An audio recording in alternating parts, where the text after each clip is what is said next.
talking about sort of the psychological and even physiological elements of sustainability, and what that sort of means for people when they step into a space. And your home is so warm and inviting because of the colors, but also the textures, and everything about the space has been sort of built with that in mind. I thought it as soon as I walked through the door. And that's such a great thing about spaces like that. Tell me a little bit about what were some of the psychological elements that you included, and how did you include them in a space like this? I think that, the biggest thing was where our state of mind was in the whole developmental process. Coming from a calm, loving place, you can execute a project so much more brilliantly, with so much more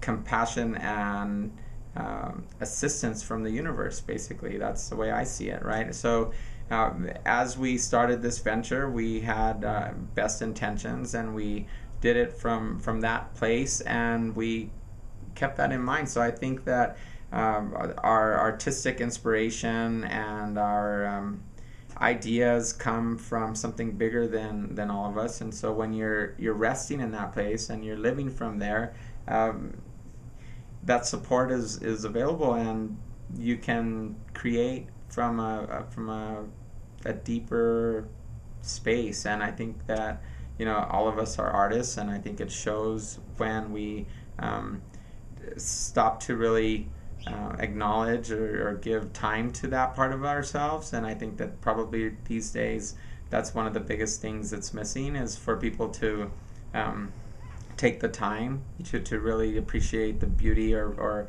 magnificence of each of the moments we have, because it's so empowering when you do that, and you can be inspired and really have novel artistic expression, and then it flows, it continues to flow, it's not stagnant. And so specific parts of the home, I'm not sure that I think it was a more holistic, embracing philosophy that was part of this process, and it continues to be. And I think it'll live in this home, forever. I mean, the level from where I think of things,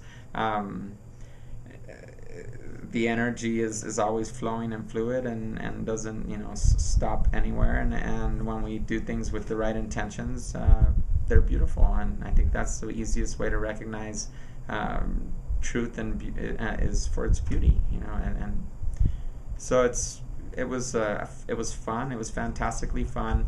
The energy was always positive, and it was sometimes brutal. It was really 16, 18-hour days sometimes, back to back to back to back. You just felt like you'd never do it again ever, and maybe I wouldn't. Who knows? But I mean, it was really a great experience. I'm glad we stuck to our original vision and didn't, when things got rocky, start cutting corners and doing something other than what we thought it should be. We kept with that vision of our ideas of the house, and end up spending more money than we might have expected, and it taking longer than we expected. But I think it's what it is, and I think it's will speak for itself for a long time.